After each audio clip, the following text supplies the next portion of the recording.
This is just spray paint. No automotive clear coat, no nothing, right out of the can. Alright, this video got a little bit longer than I anticipated, so go ahead and grab yourself a boy dinner and sit down, relax, get comfortable, and let's get into it. It always seems like at the end of every bicycle painting video that deals with spray paint on YouTube, they always finish it off with an automotive clear coat gun, and that's kind of cheating. So today we're doing that right out of the spray can with a couple little tricks. So here we go. Alright guys, so first things first, we're going to take our frame here and start tackling all the chips first. Now you could use the 220 grit sanding block, or you could use some 220 grit sandpaper. Now a lot of people will take the whole sheet of sandpaper and rip it. Don't do that. Just take a pair of scissors and cut it pretty nicely, or at least as nice as you can along the edge here. When you rip your sandpaper, you change the profile of the grit. I don't think it really matters in this context, but it's just a good habit to get into. For our chips here, now this chip is pretty deep because whoever painted this bike blue to begin with did a pretty heavy coat on it, which is all well and good. But we're going to need to make sure that this green area kind of expands quite a bit. It's called feather edging. If you don't do it in that big of a spot, you know, like the size of a dime or something, you will see a little indent in the paint after it's all nice and shiny. So let's go ahead and just sand this out. Now I will be using the sanding block, at least on this portion here, and let's get to it. Now I'm just kind of going along with the frame and changing my directions here, and you'll see that little spot start to open up. And it's okay if it goes down to bare metal, that's not a problem at all. But what we're looking for is just a whole bunch of those rings, and to come out pretty far with it. It'll probably bleed into this one too.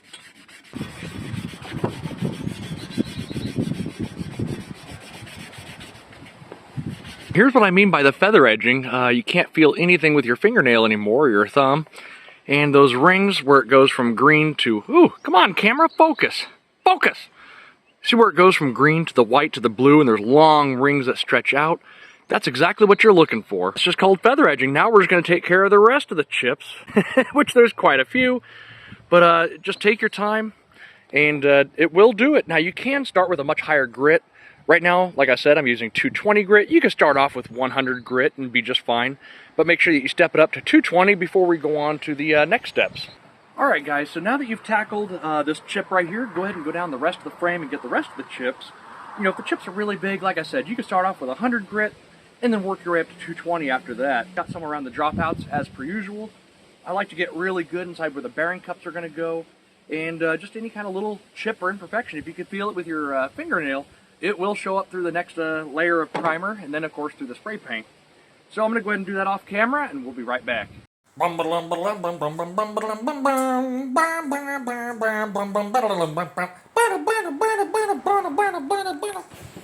guys, so now that all of our chips are taken care of and our hands look a little Smurf-like, we can go on to the next step and take some of these red Scotch-Brites, give it a fold in half, and start working our way up and down the frame and through every nook and cranny.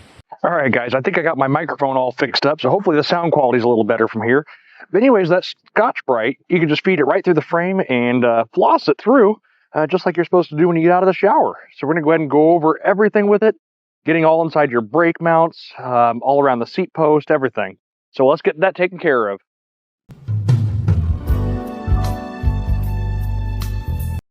And all you're looking for on this is just a nice, super even, dull sheen on everything.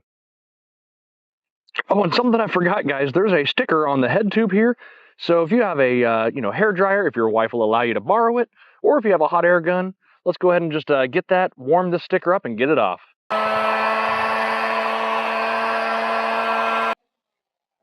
All right, now that we have some good heat into that, it should just about peel off.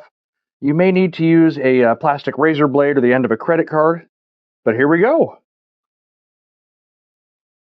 Perfect. And it didn't leave any adhesive behind. Sometimes it will, and you could use a little bit of like nail polish remover or carburetor spray and go ahead and wipe out that adhesive. All right, guys, so now that everything has a nice dull sheen to it, I'm going to go ahead and blow this off with some compressed air. If need be, you could use a like a high-end paper towel, just slightly damp, and just give this thing a whole good wipe down. Some people can use wax and grease remover. The spray paint doesn't seem to be so picky, so I'd never do that, and it seems to be just fine. So I'm going to go ahead and get this thing all wiped down and blown off. Make sure you get inside the head tube and the seat post and all that good stuff. Get all the dust out, and we're ready for some primer. All right, now it's a little bit windier outside than I'd like to do it, but I just don't have any good lighting in my garage for this. So for the sake of the video, we're gonna do it right out here in the dirt. Anyways, to hang it up, you can either use, like I said, a little clothes hanger to hang it from something, or use a broom you don't really care about, stick it inside a ladder, and that works out just fine. And for paints, the choice is totally yours, but I've been really happy with the Ace primer and really the Ace clear coat. I've used the Walmart branded stuff or Rust-Oleum. It's all been pretty darn good. But this one here, I'm just a little bit biased towards. Now the cans have been sitting out in the sun. It's about 82 degrees today, which isn't too hot. I'm gonna go ahead and just shake it up for about a minute or so. And if you have metallics, for some reason, I've always shaken it upside down because I feel like the metal stuff gets up here. And if you shake it while it's upside down, it kind of gets more dispersed. But for this part here, the primer, go ahead and just make sure your nozzle is clear. It is. And from here, I'm only staying about 12 to 14 inches away, and just go with the frame like you're petting it, like you're petting a nice little kitty cat. Nice, slow, long strokes. And I'm just going parallel with whatever the tube is that I'm painting at the time. Now you're not going to get full coverage on your first coat, but that's okay. We're just going to slowly build up this primer layer. Alright guys, so we got the first coat of primer on. We can definitely still see, where we fixed some of the chips. There's still some blue showing through, but that's perfectly fine. We're going to let this flash for about 3 or 4 minutes and put another coat of primer on. We'll do this about 2 or 3 times until it's all nice and uniformly gray, or whatever color primer you chose.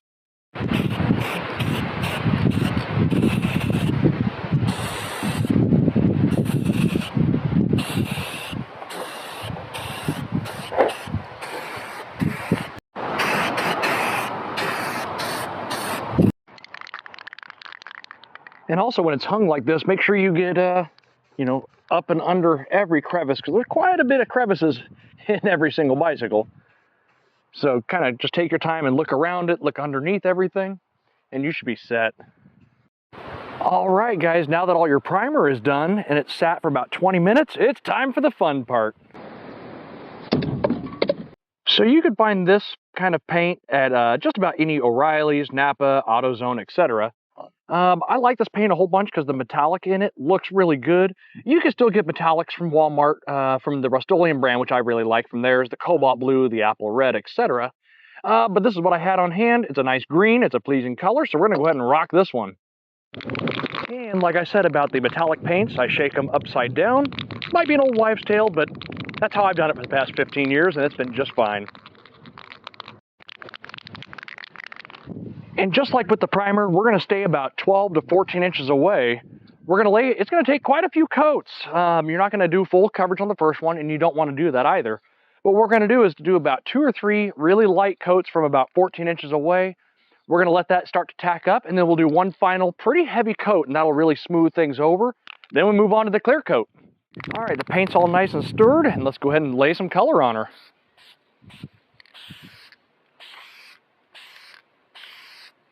And it's okay if it looks a little bit splotchy at first. We got plenty of time to, lay more coats on and really cure that. And like I said, I'm about 12 inches away here. And in the wind, it's causing a lot of it to blow off. But hey, for the sake of the video and lighting, it needed to be done out here. And just like with the primer, don't forget to get underneath every nook and cranny. Being that we're going to do a few coats of this, you'll be just fine if you miss a spot in the first round or two. No worries.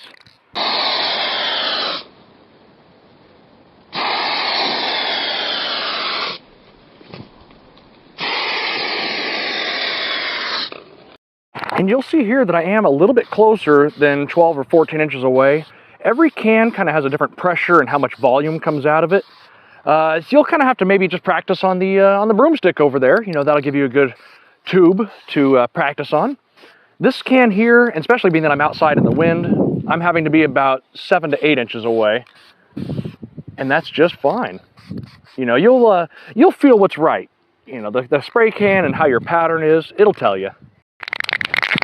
All right, so we're about 3 light coats in time to do the final coat, and that one, you're going to want to lay it pretty heavy and very nice and even. So let's do that.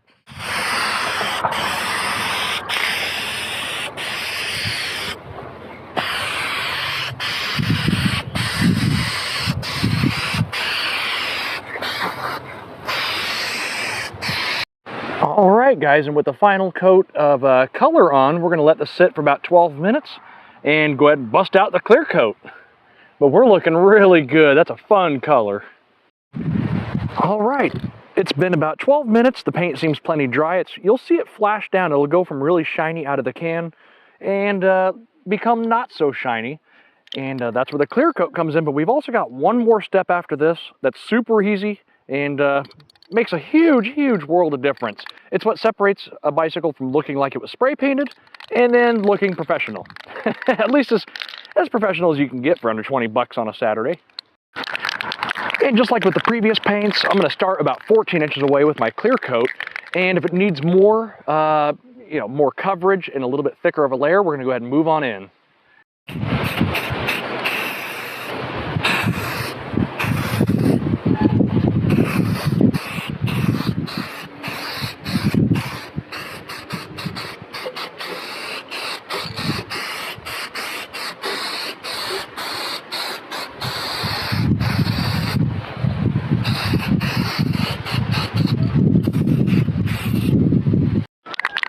All right, now that we're at the final coat, I've done about 3 medium light coats with this.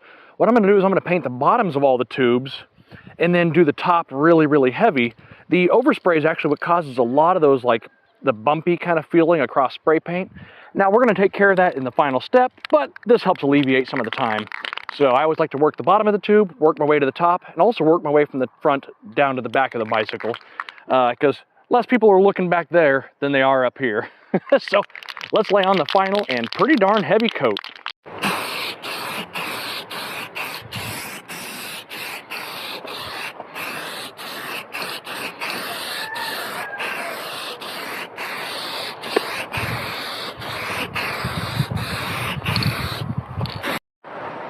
And we are looking really good, so now we're just going to wait for this stuff to dry for the next 3 or 4 hours and move on to the next step. Now, being that I'm doing this outside, there are definitely going to be some bugs getting in here and, some of that stuff in the air or some of that stuff in the air, but you get my point.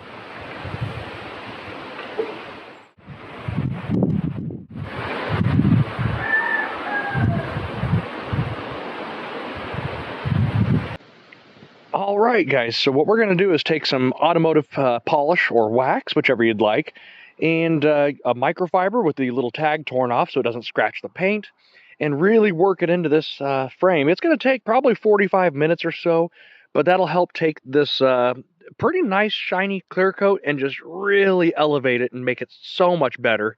It's all those little nuances that add up to make a bicycle frame just look, like $1,000,000. So anyways, I'm just going to put about a pea-sized amount on the towel, and that should get me about 4 inches down the tube, and just keep doing that all the way and everywhere. It's quite the process, but totally worth it.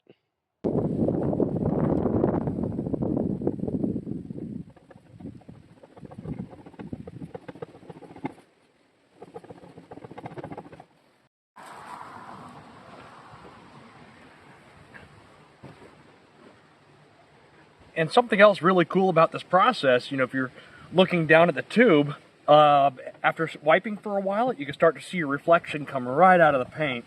That clear coat lays really well, and it's pretty hard, that Ace clear coat. But doing this, just the final step, it takes a while. In the automotive world, after a car comes out of the paint booth, you would take 2,000 grit sandpaper, or thereabouts, and pretty much sand all the clear coat down, and then bring it back up with a wool pad and some polish. Being that spray paint is so much softer, a little bit of wax on a microfiber and quite a bit of rubbing kind of does the same principle. And it won't pick it up on camera, but there's even an audible difference when you rub your finger on it, which is really cool. It lets you know that you're really knocking down that spray paint and just making it so much better. And this trick right here, I haven't seen that many people do on YouTube, so I figured I would show you guys here. Alright guys, so after quite a bit of polishing, that's what the metal should look like. And this is not a joke. I mean, it's dry. So that looks so freaking good. Now, I know there's going to be some naysayers saying, well, spray paint doesn't last. Well, I've got a rebuttal to that. All right, see this yellow bicycle here? I painted this thing probably in 2007. Let's take some polish to the top tube here and see what it looks like. I'm not even going to wash this thing. I'm just going to take a rag right to it.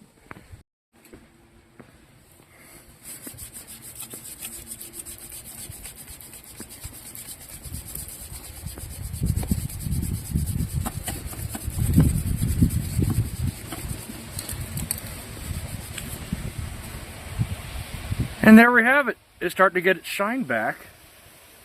And like I said, this was painted a very long time ago. It's probably been darn near 20 years. But with a little bit more polish, this paint would look just fine. Alright guys, well, I know this video turned out to be pretty darn long, but I really hope you learned something along the way. And hopefully it encourages you to go out there, get a couple of cans of spray paint, and if you have a ratty looking bicycle, you can definitely tackle it in one day, not a problem. Anyways guys, thanks always for watching, and I'll see you on the next one.